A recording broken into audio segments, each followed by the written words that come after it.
Okay.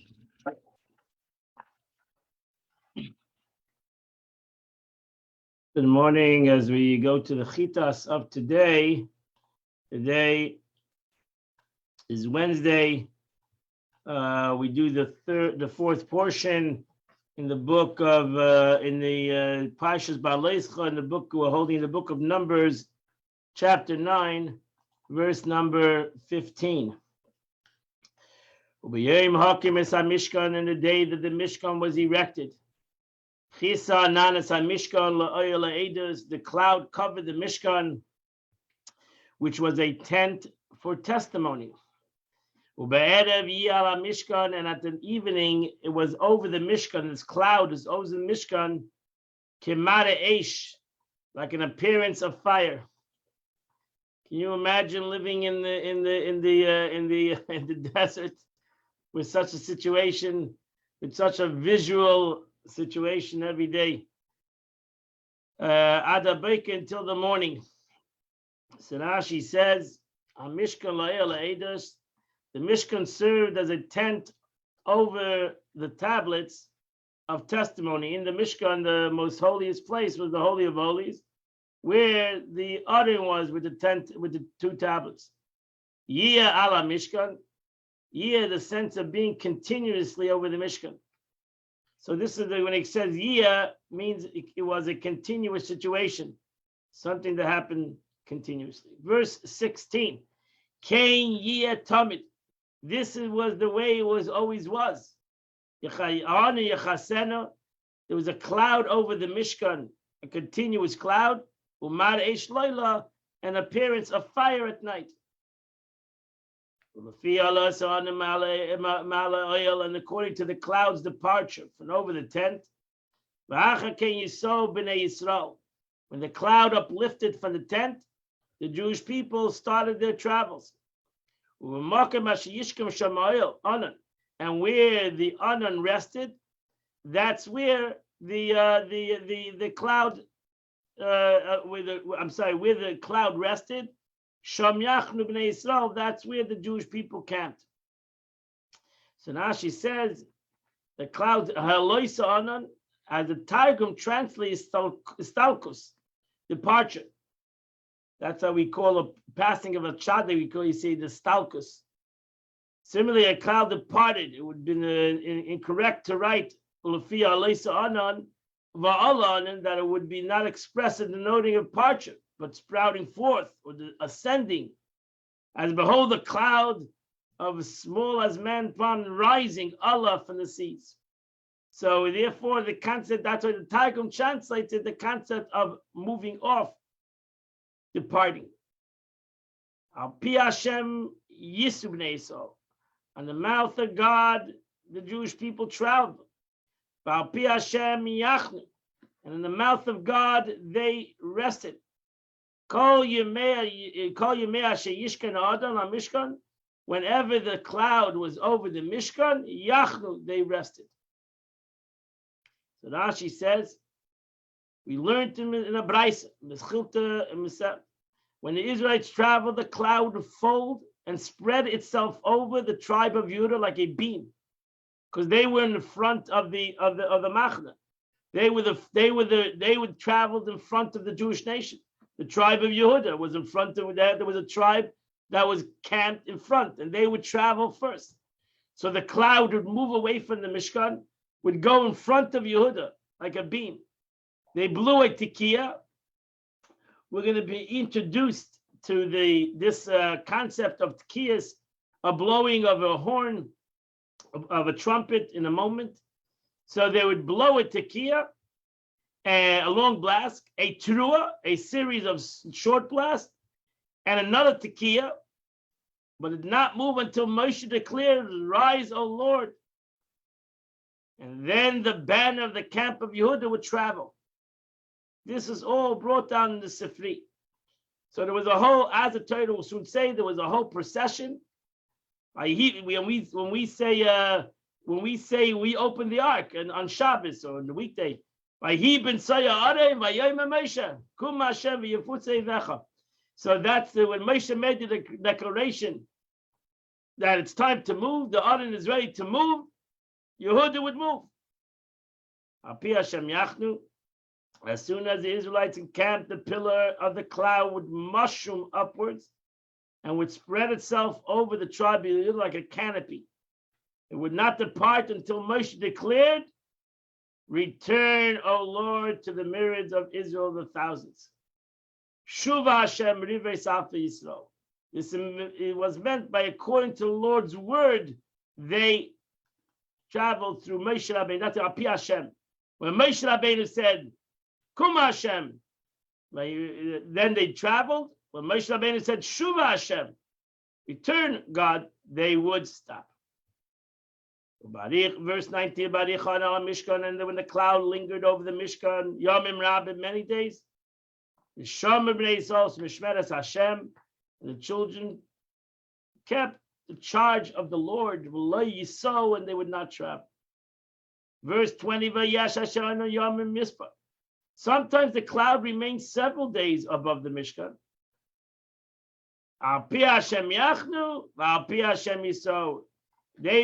Nobody decided when to travel or when not to travel. It was all what the Eibishter wanted.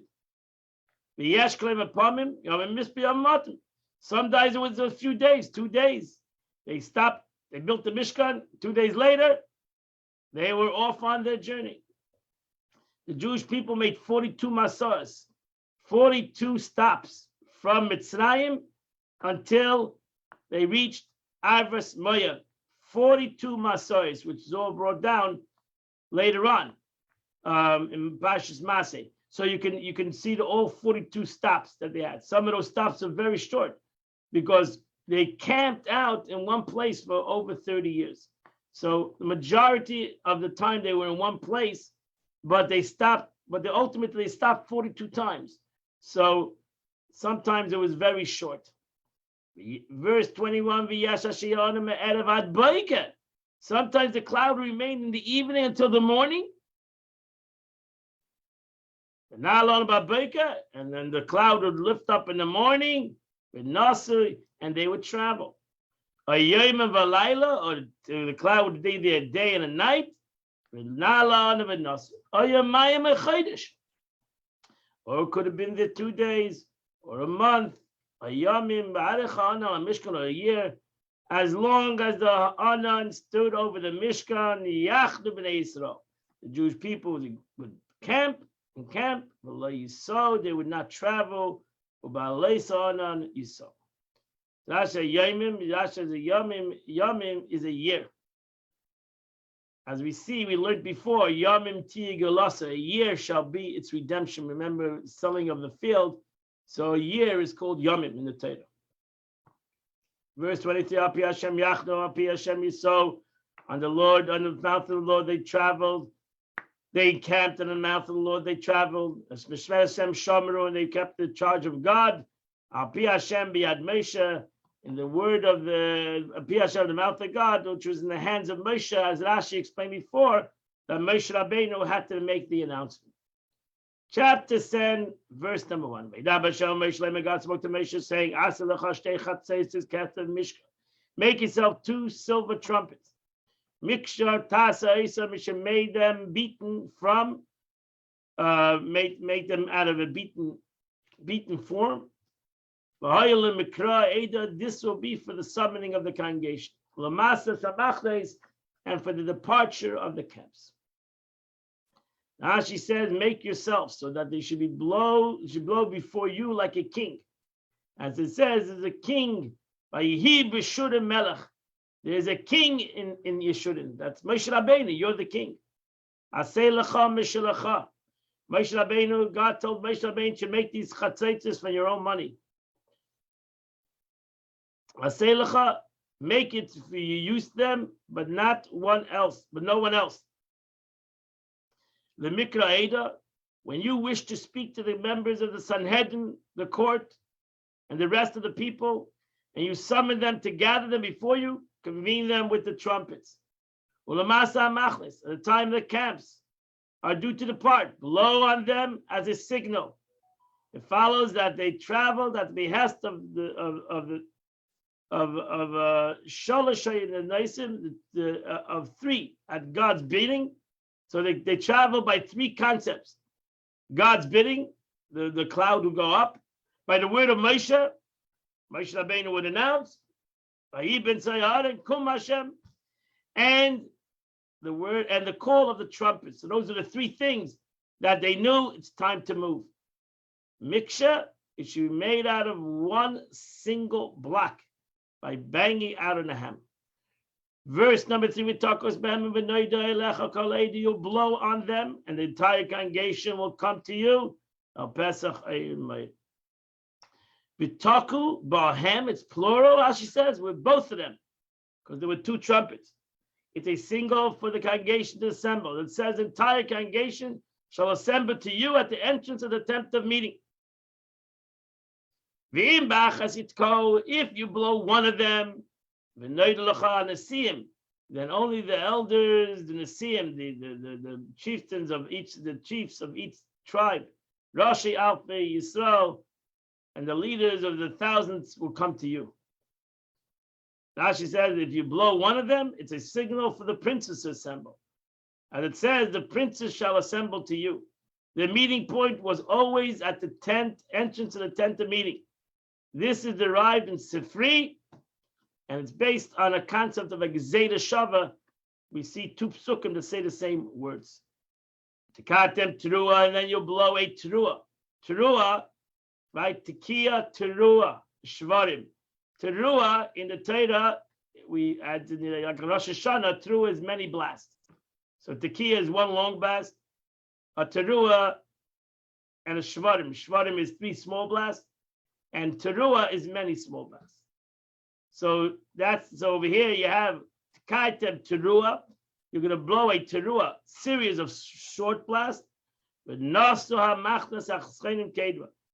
the camp that encamped in east shall travel. So that's when Yehuda will know it's time to move.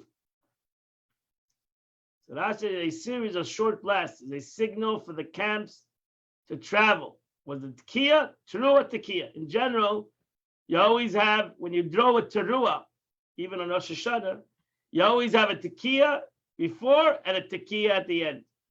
So that's over here too. The Torah says to blow short blast. It meant that you have to blow a Tekiah before, a Teruah short blast in between, and then another Tekiah, another long blast. With the Kaitem Teruah Shenis. And then you're going to blow another Teruah.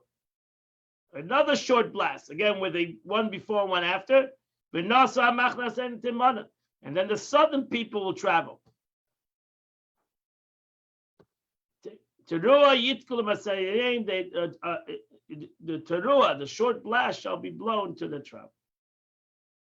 But when you gather the people, you only make a Tekiah. You do not make a Teruah. You don't make short blasts. So you only make short blasts when we are in the move. Rashi says, of course, it says they shall be used by you to summon the congregation to announce the departure of the camps. Just as the summoning congregation is done by 2 priests, and with both trumpets, as it says, they shall blow with them. So the traveling of the camps are done with both of them.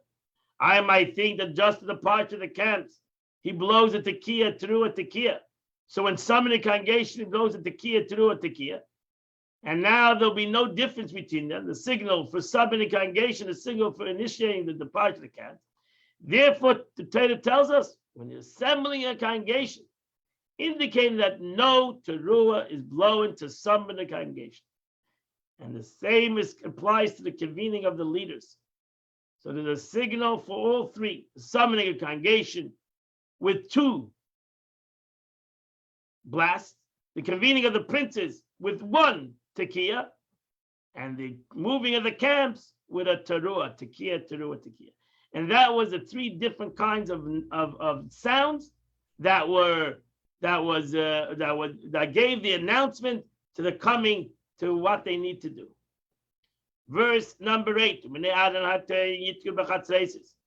and the descendants of Adam the priest will blow in the trumpets. This shall be for the statute for your generations. So that was a job of the Kohen, to blow these blasts. Verse number 9. If a war in your land against your adversary that oppress you, and the adversary that oppresses you, you shall blow a trua with the trumpets in the sky till of Hashem Elekechem, and you'll be remembered before God. And you'll be safe in them. Verse number 10, in the days of your joy, and on your festivals, and the days of the Rosh Chodesh, you shall blow on the trumpets, as your ascending offerings, on your peace sacrifices. You should blow the chatzaitzis also on the yontif. And it'll be for you. The zikarein lefnei alekechem will be for your remembrance before God. Ani Hashem alekechem, I am God your God. Rashi says, Alesechem, over here the Torah is speaking about a communal offering. Ani Hashem alekechem, I am God your God. From here we learn that on the New Year festival of Rosh Hashanah, the verse proclaiming God's kingdom, Malchus, are recited, and the verse remembers Zechronis, which is the remembrance, and Shofars. So here we see that on Rosh Hashanah, we mention three things. We mention the aspect of Malchus, the kingship of God. We mention the concept of God's remembrance, the zikaron, remembrance of God, and the aspect of shofars, the concept of blowing the shofar on Rosh Hashanah. Ani Hashem Elekechem Malchus, I am God your God, is the concept of kingship. And as we see, we learn all these things for the different concepts in this pasuk. Okay, that completes the Chumash of the day. We're now going to go to the Tanya of the day. So we're going to learn again. The Alter Rebbe is in the middle of we're going to start actually a new chapter, chapter 5. And the Alter Rebbe is explaining the concept of the way the Eibishter God, the infinite, comes down into this world. The Eibishter wanted the concept of Oir and Kli, the aspect of the vessel, the Oir, the light, which is Chesed, which is infinite, comes into a vessel, which is a finite entity, Gevura, which is a concept of Gevura. You see the Torah in the beginning of creation, in the beginning of Bereshis, you see two expressions in the Torah. In the beginning, I'm just giving you in the beginning of the Torah in Bereshis, in Genesis, the Torah starts off with Bereshis bara Elokim. Now, in general, we know that in the two names of God, Yud Kei Vav Kei, is Chesed in Kabbalah. That's Chesed, kindness, because that shows on infinite. Actually, one of the reasons why Yud Kei Vav Kei, the name that we don't say, is kindness, because that shows on infinity, the aspect of God's infinity. So that's the concept of kind. Like kindness is infinite, God's kindness is infinite. But the pasuk, the beginning of the Pasha, it says Bereshis bara Elokim, that God created the world with Elokim is Midas Hadin, in the concept of judgment. So and then later on, it says there's another expression in the Pasha, in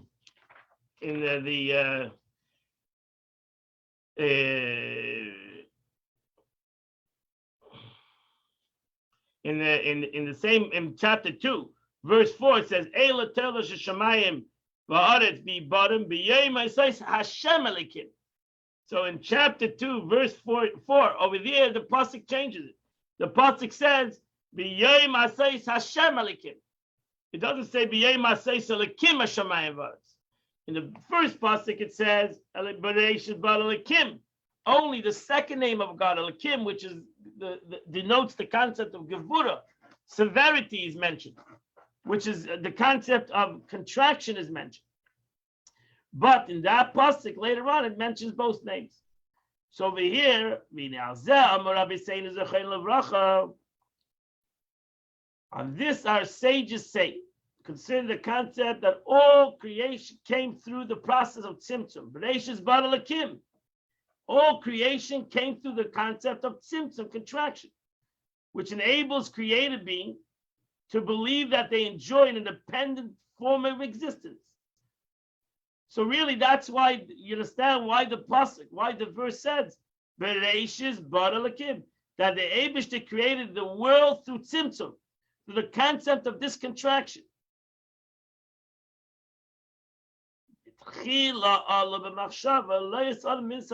So the Gemara says originally it arose in God's thought to create the world with the attribute of stern judgment, through the attribute of tzimtzum and gevura. He saw that the world would not survive. So God put in it the concept of rachamim. That's why the next verse in chapter 2, verse 4, it says, and the day that God created the world, over there it says, Yud Kei Vav Kei, that the Eibishter put Yud Kei Vav, put chesed together with din. What is the mixture of chesed and gevura? That's rachamim. That's the attribute of rachamim. So you have chesed, gevura, tiferes. Tiferes is midas rachamim. So at first glance, this is incomprehensible. God desired to act with goodness, to entreat his creatures benevolently. Why then did he first plan to create the world through the attribute of justice? According to what we explained, this is entirely understandable. In order for created beings to believe that they possess independent existence, there must be the process of tzimtzum, there must be this contraction, which is an expression of stern attribute of gevura. Without it, all creation will be completely nullified within the thoughts, as we explained. God, however, desired that created beings maintain that they possess independent existence in order for them to be able to serve him. That's the reason. Not that God wanted independence, so that they would be independent. If the Eibishter wanted independence, why would he create the world? The Eibishter wanted the concept that there will be unity in the world. Not only unity between humanity, there will be unity between God and the world. So the Eibishter created this independent so that the person will want to become united. So thus, the original plan of creation, therefore, was that it should be dominated by the attribute of stern judgment. So therefore, the Eibishter gave this tzimtzum, brought about this contraction, this hiddenness, so man would feel independence. It wouldn't feel the revelation of God. He would feel his own independence, and give the capability for man in his independence to become united. However, God saw that if he created the world in this manner, it could not endure. He tempered it with the attribute of mercy. So God connected mercy to this concept. Why indeed would the world not be able to endure otherwise? Because the creation had come about under such auspicious alone, the life force of the holiness would have been utterly hidden. Accordingly, the spiritual task of revealing godliness in such a world would have been inordinately arduous. It would be very hard. God therefore involved the attribute of mercy in creation of the world, so that holiness and godliness could be revealed within. So now you have the three attributes: Chesed, Gevura, and Tiferes. Chesed is unlimited kindness. Gevura is the concept of the contraction. And then you have the concept of beauty, which is the concept of mercy, which gives the capability for this chesed to be revealed. So that's why the third attribute, the attribute of mercy, is extremely important to each and every one of us, because chesed is only given to one who per se needs chesed or deserves chesed. But mercy is there to uplift somebody, right? So chesed, you give somebody a chesed, and you stay in your place and you give the person that kindness. Mercy is to uplift that person, to tell the person he has the capability to stand on his own 2 feet, and that's the concept of rachamim. And what is that concept? Galas elakusa de tzaddikim. That is, he combined with the attribute of mercy means revelation within the world of godliness and supernatural power to the tzaddikim, to the righteous people, and through the signs and the miracles recorded in the Torah. And that's rachamim. I stated previously in the previous chapter that both the expanse of and creative attribute of chesed and the concealment and constrictive attribute of gevurah transcends the grasp of created beings. Right? We explained before that both chesed and gevurah are both above and beyond humanity. Here the Alter Rebbe adds that these attributes ascend even the comprehension of those souls that proceeded from the level of Atzilus. So even the lofty soul of Moshe, which is a soul of the world of Atzilus, cannot fathom the supernal attributes which are within God himself. I'm going to show you a picture, promised you a picture, found a picture.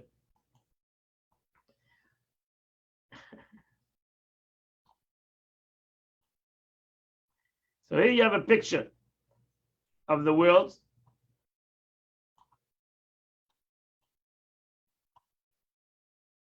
Okay. So here is the picture. Now so you have the world of Atzilus, and you see to the right of this picture that this is the 10 Sfiris. Now, I couldn't find a picture of the Tanya way of explaining the 10 Sfiris, because you have to, in Tanya, you have to move the top box, the top circle to top above it. Keser goes above. So in Chassidus, it's Chachma Bina Das. So Chachma is the top circle. Chachma is this round circle is imagine this round circle is in the bottom. Chachma Bina Das. Keser is above. This is the way the Arizal explains the Esesfiris. Keser Chachma Bina, but we're learning it in Tanya. In Tanya, imagine this top circle in the bottom. So it's Chachma Bina, and the top circle is Das. Chachma Bina Das. Keser, which is the top circle over here, is on top of Atzilus. We learned yesterday. Keser is the will of God, which is above even Chachma of the world of Atzilus. In the next world, Bria, Chesed, Gevurah, Tiferes. In the next world is Netzach, Chayd, Yesod, and then in the world of Asiyah is Malchus.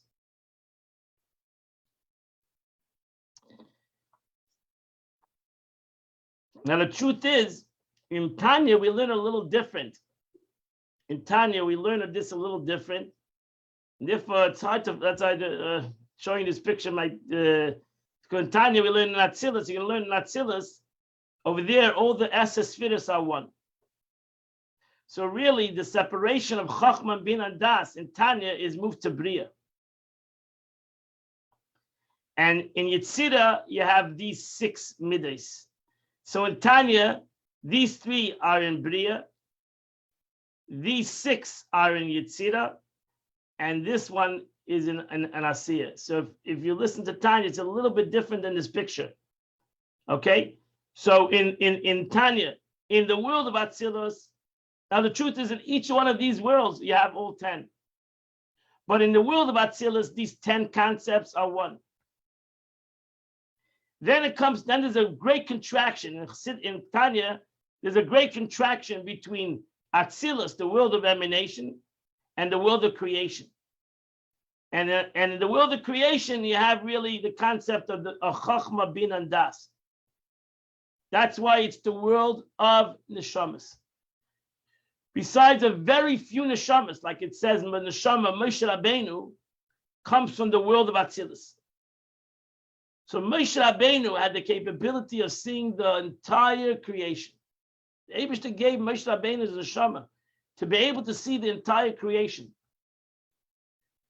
He just couldn't see the will of Hashem. That was his problem. He said to say, I want to see the face of God. Moshe Rabbeinu wanted to go even higher than the chachma of the wisdom of the world of Atzilus. He wanted to go to see, and the Eibush said you cannot see that. That's above even. But this is the picture. I want you. This is not exactly the picture. So I want you to imagine this picture as Keser is above. Atzilus has all 10 as one. Bria, creation, has chachma, bina, das.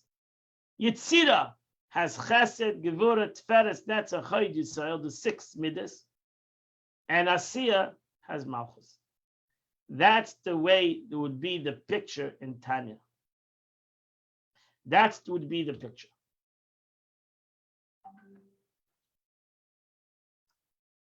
Okay, let's go back. Let's try to see how we can explain this concept, how we're going to learn this concept in the Tanya.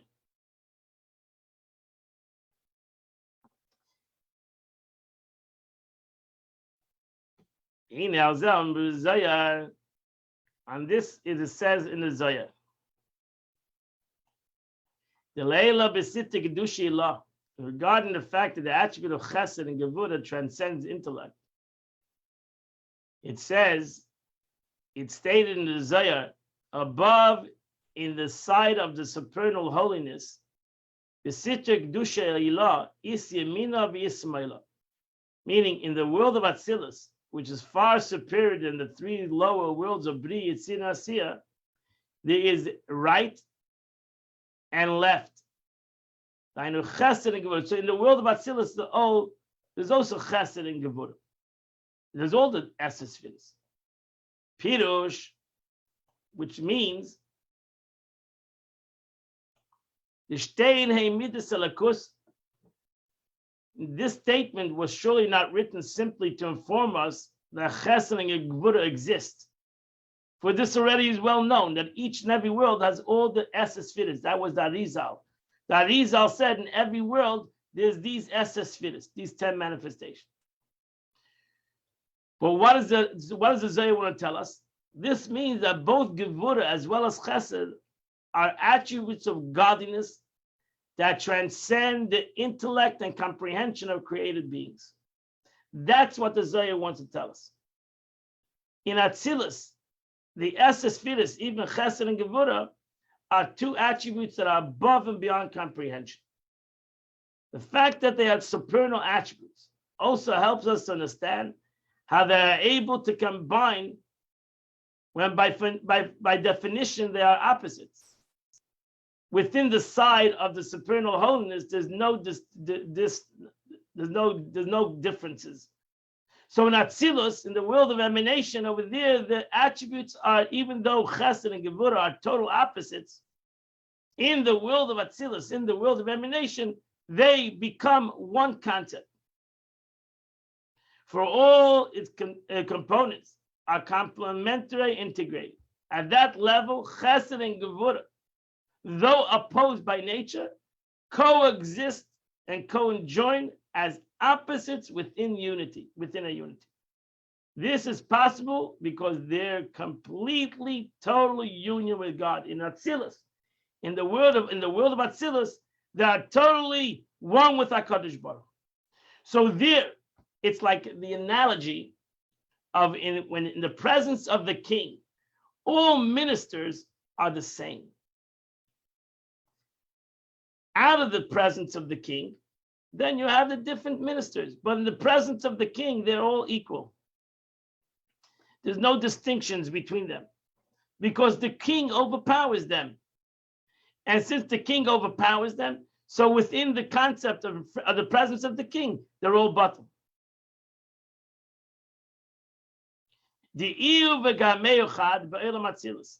Because he and his attributes are one in the world of Atzilus. Both Chesed and Gevura being thus wholly united with them. That's the expression we say in davening. The Eibishter makes peace. In his worlds, he makes peace. Because in the world, in the Eibishter's upper worlds, the opposites become one.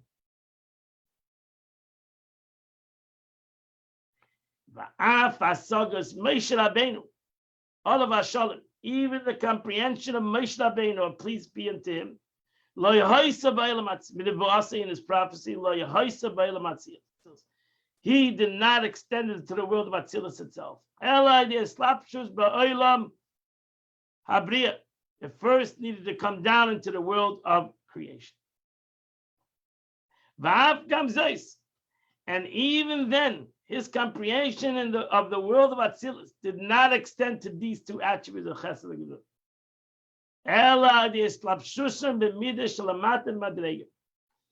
Gevura. But in so far, again, it's Kabbalistic, as they previously enclosed in the attributes which are at a lower level than themselves, the attribute of Netzach, victory, and Hoid, splendor, and Yesod. The attribute of Netzach being merely an offshoot of Chesed, and Hoid, an offshoot of Gevura, so that through them, Chesed and Gevura predicate down into Yesod, which in turn transmits it into yet to another level. So I want to go back to this picture. Okay, let's go back to this picture a little bit. So if you look at this picture, you'll see that Chochmah, Chesed, and Netzach. Chochmah, Chesed, and Netzach are the right rung. Bina, Gevura, and Hoid are on the left. That means Chochmah is more connected to Chesed. That means Chochmah, wisdom, where is wisdom expressed in its unlimitedness is in Chesed, in kindness. Where does Chesed come down in? In Netzach, in victory. And that's the lower level of victory. Bina, which is understanding, comes down in Gevura, which comes down in Hoid. But if you take the bottom box, Netzach, Hoid, the two opposites like Chesed and Gevura opposite, come into Yesod, which is foundation. So you see Chochmah and Bina come in Das. Chesed and Gevura come in Tiferes, which is mercy. Netzach and Hoid, which is a lower level of Chesed and Gevura, come into Yesod. And all three of them come into Malchus. That's the way the journey of the Midas go.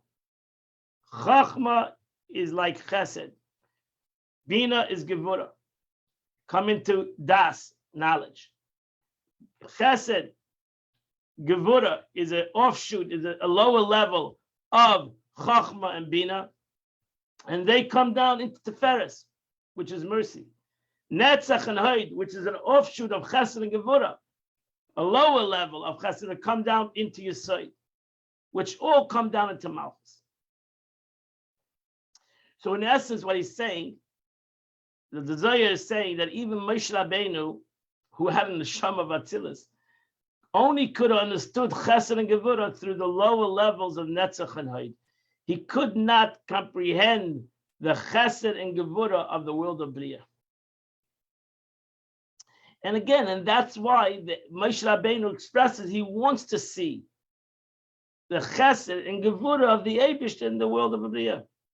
He wants to be able to see a greater level of godliness, a greater revelation of godliness, the way it's ultimately in a higher world. but he couldn't comprehend that. He could not go into that such life.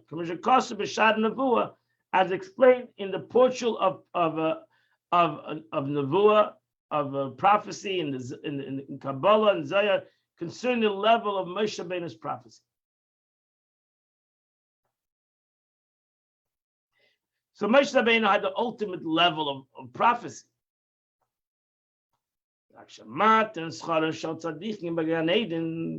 It's only tzaddikim in Gan Eden, the righteous people in Gan Eden, who are sagas as so that's why tzaddikim, their reward is in Gan Eden, the comprehending, the spreading forth of the life force and the light which issues from the two attributes of chesed and gvura.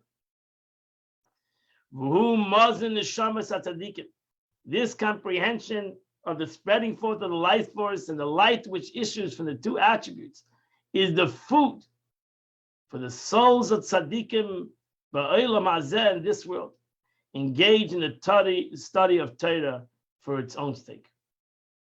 From the fusion of these two attributes, nimtach rakia al neshama shebeganein, a firmament, meaning a makif, a transcending light, encompassing degree of illumination is spread over the souls in Gan Eden. And it's this firmament that empowers them to receive this diffusion. And this firmament is called the Razeh Deraisa, the secrets of the Torah, of meaning, the mystical dimension of Torah. Within this firmament is a secret of the 22 letters of the Torah. And I mentioned yesterday that the 22 letters in the Torah has within it great spiritual meanings. Which is derived from even higher levels than the rational comprehension aspect of the Torah, which is given as an expression of these two attributes, chesed and gevura. So ultimately, I mean, what we can take out of all this is that everything comes from chesed and gevura, and that's why you have ultimately in the Torah what is allowed and what is not allowed. They're all the expression of chesed and gevura. Ultimately, the Torah is expressed through 22 letters, and these 22 letters are also an expression of chesed and gevura. Therefore, you have the expressions in the Torah of positive, and you have the expressions of Torah through these 22 letters of negatives. And it says, "Miminai eish das lamed." It's written, "From my right hand he gave unto the fiery law." Eish das lamed. The right hand representing chesed, while a fiery eish alludes to the element of gevura that is present in the Torah.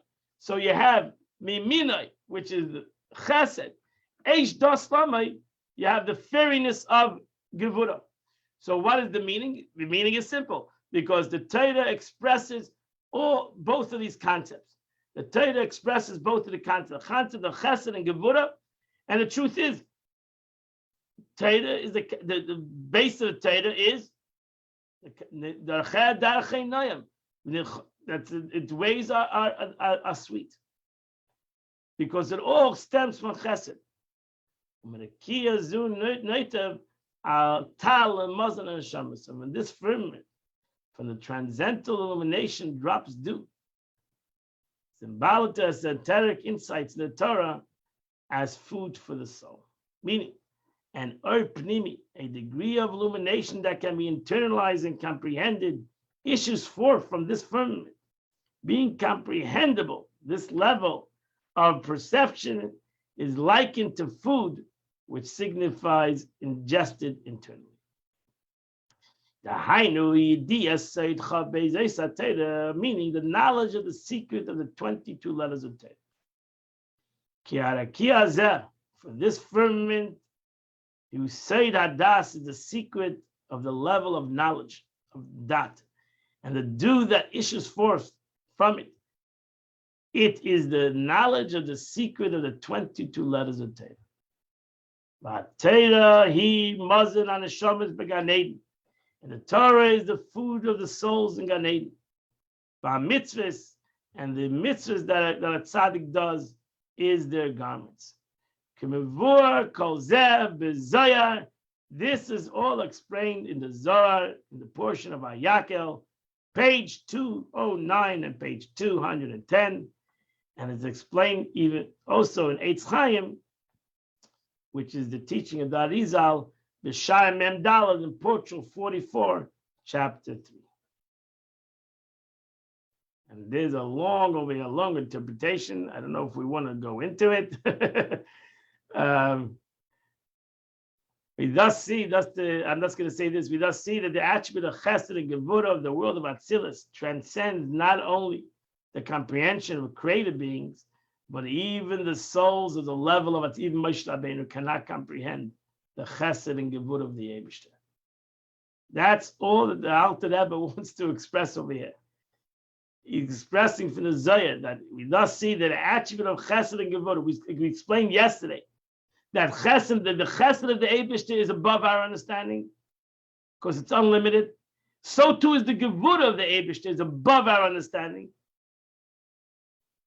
because within this Gevurah, this Chesed, they're all one. So it's above our understanding, Chesed and Gevurah. Not only it's above our understanding, Chesed and Gevurah, it's above the understanding of even Moshe Rabbeinu, who is a soul of the world of Atzilus. Even Moshe Rabbeinu had a problem with the Eibishter's Gevurah. We all know that. Moshe Rabbeinu said, Lama Areisa Lama Zeh.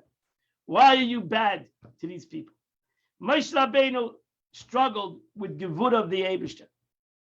We struggled with the so Moshe Rabbeinu, who was a soul of Atzilus, could not comprehend even the Chesed and Gevurah of the Eibishter from the world of Bria. He couldn't comprehend how the Chesed of the Eibishter and the Gevurah are one of God. He could not comprehend it. It was above his comprehension. It's only as a reward, are the souls in Gan Eden able to comprehend a mere diffusion of these attributes. So in Gan Eden, the neshamas have a mere diffusion of this attributes. You can go on this on Chabad.org, and there's a commentary of the Rebbe on this thing. It's a very long one, and I might get stuck. I don't want to get stuck in this thing. It might take us an hour just to learn this thing itself. But I just want to to say the story of the Maggid. That the Maggid, before he passed away, he said, "When I go to Shamayim, I'm going to bring an end to all the Gevuras that are happening in the world." In those days, there was terrible things happening in the world to Jews, pogroms and the czars and etc. There were extremely harshness. And he said, when I go to heaven, I'm going to bring an end to this. And the story is told that he went to heaven, passed away, and nothing happened. So he came to one of his students in the Cholam. He said to him, you must be imagining, why haven't I done anything? And he said, because in heaven, everything is chesed. In the earth, things look like they're gevurah. But in heaven, it doesn't look like gevurah. It doesn't look like any severity. In heaven, it looks like chesed. And therefore, I'm not complaining in heaven because I see it the way it's in heaven.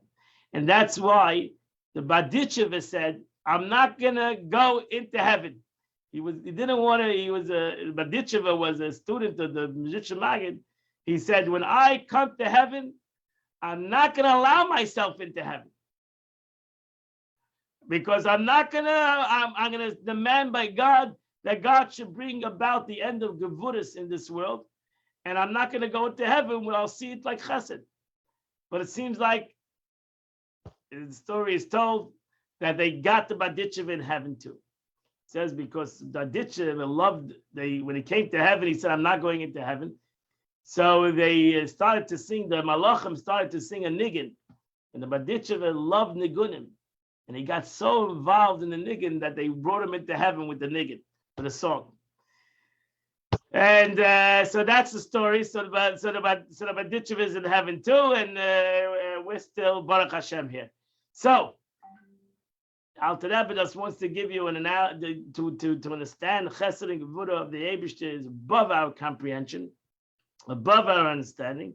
But at the same time, we are to give it a little bit of a comprehension of the unity of Chesed and Gevurah, the concept of the way the Eibishter comes down into the world in two opposites of kindness and severity, and through mercy. That's really also a very important lesson from this teaching, the concept of mercy, the way we bring about the Chesed and Gevurah of the Eibishter, our own Chesed and Gevurah. How do we unite our Chesed and Gevurah? Is through Rachamim, through the attribute of mercy.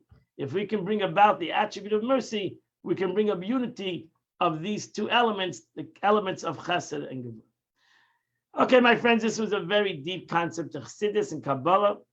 As we said yesterday, some of this stuff you just have to listen to, and hear the situation. Let your mind hear this beautiful situation. Today is the 16th day of the month, which in Tillim, it's chapters 79, 80, 81, and 82. So if you say the Tillim of chapters 79, 80, 81, and 82, you would have done the chitas of the day. So until tomorrow, learn this again. Until tomorrow, 8 a.m., have a wonderful and beautiful day. Anybody have a question?